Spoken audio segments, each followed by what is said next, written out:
will then today this is the operating system components. Operating system performs a lot of functions. So basically there are different modules present within this operating system that actually takes care of these multiple functions. So today we are going to discuss them in detail. So as you can see on this particular diagram, the operating system has this following components.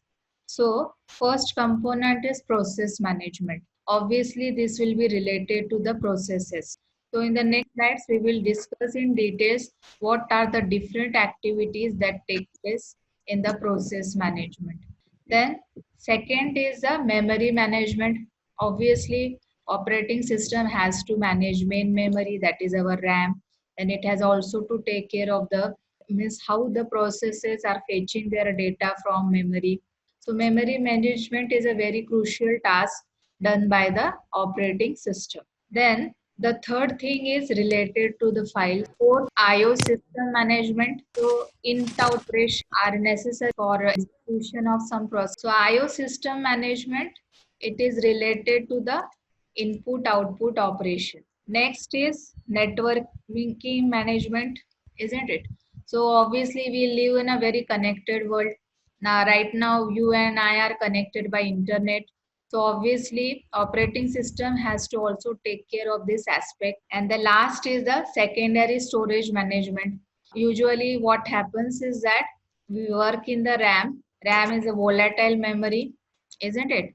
So basically if I do the work, what is the first thing that I'm going to is that I'm going to save my files on the hard disk or some pen drive or some other devices where the backup could be kept. So these are the 6 different modules of operating systems, and they are going to perform a lot of functions of the operating system. Means without operating system, we really cannot operate the computer hardware, isn't it? Like you and I will never bother about that how keyboard is providing the input, how say suppose data from the Microsoft Word is going to the printer. So somebody takes care of this on our behalf, and that work is done by the operating system. So these are the 6 modules present within the operating system. Now we will go in detail what actually happens under this each of this module. Means say suppose if I am going to discuss process management, so I will be discussing like what are the different activities the operating system usually perform under this process management. Let us begin with first process management. Obviously, let me revise once again what is process. Process is nothing but a program which is in execution state. You say suppose right now I am running PowerPoint program, isn't it? But currently it is in execution state, isn't it?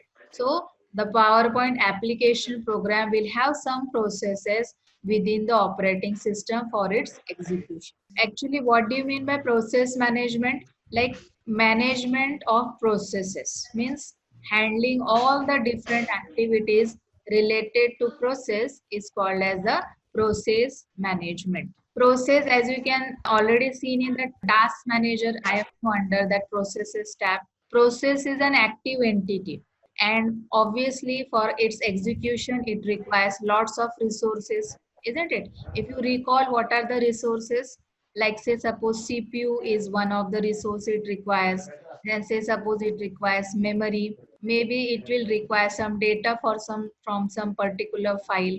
So these may be different resources required by the process for its execution. Let us see what are the different activities within the process management. Now the first activity is obviously creation of user and system processes. User processes means what?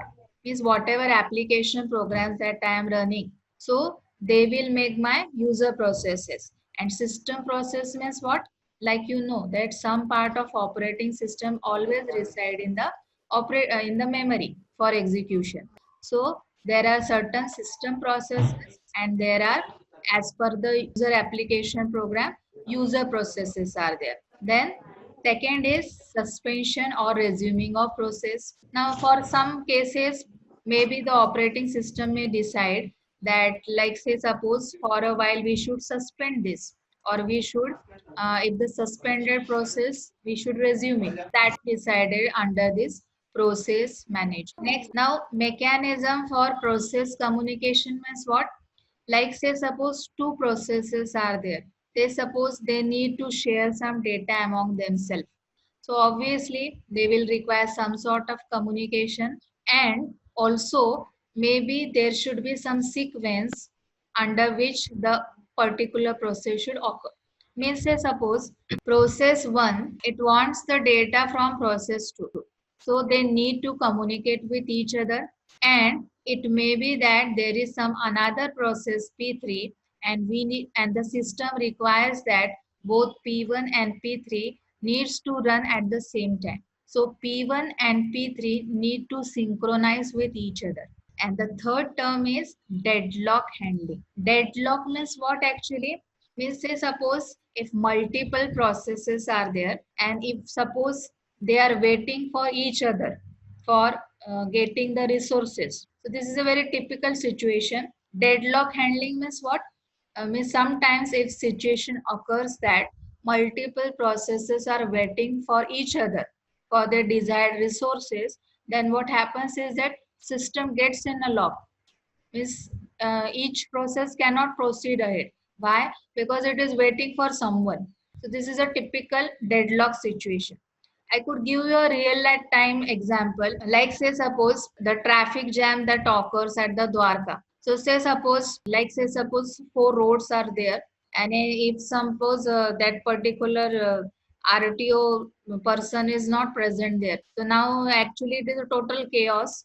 But say suppose if the RTO person is present there, and say suppose he stops everybody there, and what is happening is that the people on the one side, suppose they are waiting for another side to cross the road, and another person is waiting so that the road in front of them person are going to cross it. So what happens is that a typical deadlock may occur. So that is the situation called a deadlock. So this is the first component under the operating system which is responsible for mismanaging the processes in general. Then let us move ahead. Second is the main memory management. Now we know that in our system RAM is present, that physical RAM chip we are inserting within the CPU box. So whenever we run a program, our program some part is always in present in the RAM, isn't it? And suppose if I want to save my content, then I save it on my secondary memory. Typically main memory management is what? There are different activities, like there were activities in process management, like how to handle the memory. Why there is a need to handle the memory? Because multiple processes are going to require the memory. So there should be some kind of management to handle this memory. Otherwise, what will happen? That there will be chaos among the processes. So that is why the memory is to be handled. Memory management is very essential, right, for the smooth functioning of the system. Like I said, if there is no memory management, then there will be a complete chaos. One process may take up the memory of another process. They may write their data in each other, right? And what will happen? Both the programs will crash. So there needs to be some kind of management to handle this. Now let us see what are the activities. Obviously, first thing is that we need to keep track of the memory. Means what? Like how much free space is there, like which space is occupied. So means you have to keep track of memory. Then deciding priority to allocate memory. Now each process will require the memory. But say suppose if 10 processes are demanding memory, then how it should be given the memory. So that is decided upon the priority. Means say suppose a very important operating system process is there, so it has to have the memory. And suppose a user level process is there, then you could keep it waiting for the its turn. So deciding priority to allocate the memory. And the last thing is allocation and deallocation of memory.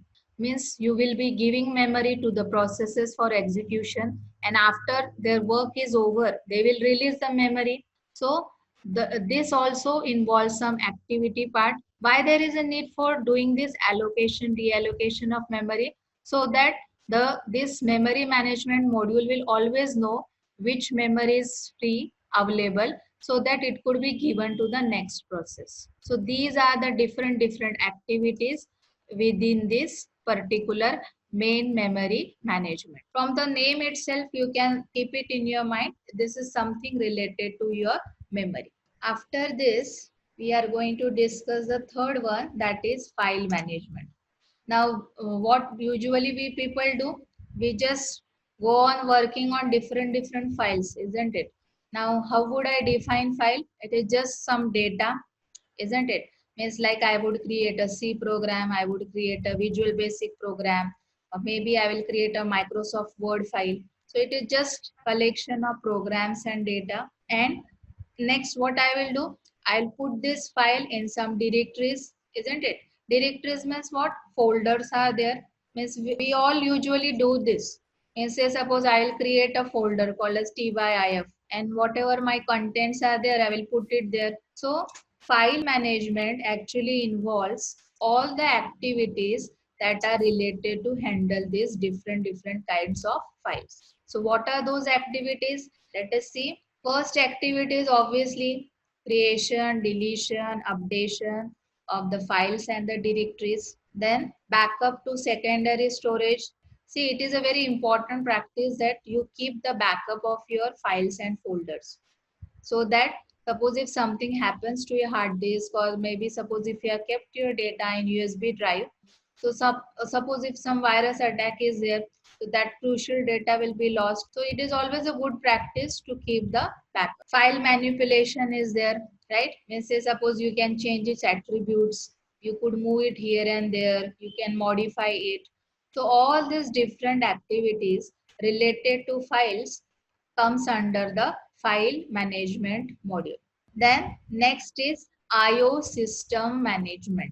Obviously, this will be related to our input output devices. Input devices like keyboard, mouse, output devices such as printer, printer, or say suppose some other output devices there. So basically, it includes hardware. Then to operate any hardware, what is the first thing that is required? This is the drivers. Now, maybe say suppose sometimes you may have encountered like we don't install keyboard and mouse drivers because it is built in the operating. But say suppose if I want to install a scanner, or if I want to install a printer, so that requires that I should install first drivers. Means drivers are basically what you can say, this is a software which what it does is that it tells the operating system that how to operate this particular device. So you may have faced this, that without installing driver you cannot use that particular device, isn't it? So drivers are required to operate this different input output devices. How would I term the input output device management? Again, it will involve a lot of activities in handling the input output device. So let us see what are the different input output related activities. So first is obviously performing, buffering, caching and spooling. Now let me explain this. What is buffering, caching and spooling? Now buffering means what? It will keep some part of your memory for say suppose buffer in a sense means what, like say suppose if you send your word file to printer, you are sending your word file to the printer. So suppose if I pass on that data byte by byte, so what will happen is that the printing process will be very slow. Okay, so to make it more faster, printing to make it more faster, what happens is that in within the printer there is a special memory for buffering. So what it will do is that it will collect all the data byte by byte, and then it will one at a time give the command to print it. So this is known as the buffering. A similar concept is regarding the caching. Caching means what? You may have heard about the cache memory. Cache memory means what? Say suppose this is a special kind of memory. Now you know that if you fetch data from say suppose hard disk, it is slower. If you fetch data from the RAM, it is little bit faster than the hard disk. And if you fetch data from the processor, so for execution of operation, the processor requires to fetch the data, isn't it? So within the processor, there is a special type of memory called as cache memory. So whatever data the processor requires, that data is already present within it. And if the data is not present there, then the processor tells the operating system, and then it will be fetched either from RAM or it will be fetched from the hard disk. So caching is a way, it's a technique so that it will allow faster execution. And finally, spooling, like I have given you the example of printer. Suppose 10 users are there, okay, in a network system, okay, and all the 10 people have given the command to print. So what will happen at the printer level is that you may have seen that print device manager is there, and within that all the jobs will be kept in sequence. Like say suppose one by one, means it will depend on who reaches the printer service first. So all the 10 jobs will be kept in a sequence, okay, that will be called as a spool. And one by one, the printer will then go on printing all the 10 jobs. So in short, what is happening is that these are certain techniques, okay, so that faster execution will take place. Because you should always remember that processor is way more faster than our memory. And while dealing with the input output devices, what is going to happen is that there will be time lag between the processor execution and the different input output devices. So there should be some kind of provision in between this, so that whenever the processor requires something, instead of going to the devices every time, so it will go to the buffer zone or it will go to the cache memory and fetch its data, so that our job will get done faster. Now, after this, memory management of all the different devices that are connected to the system, that is also done under this. Means we have to take care of the memory of the printer, say suppose, we have to take care of the memory of scanner, say suppose. So likewise, means whatever device is connected, we have to also take care of their memory. Like I have just given you example, printer also has a memory in itself. If you have read the pamphlet of the printer, na, they mention that memory size within that particular pamphlet. So why that particular memory is there? So that the faster working of printing could be done. Overall, why it is essential to do this? As I have told you, like processor is very faster and IO devices are very slow. So what we need to do is that we have to manage everything so that very effective utilization of these devices could be done, isn't it? Because what will otherwise happen? The processor will keep on waiting for the task for the input output devices, and then what will happen? You will get a slower response.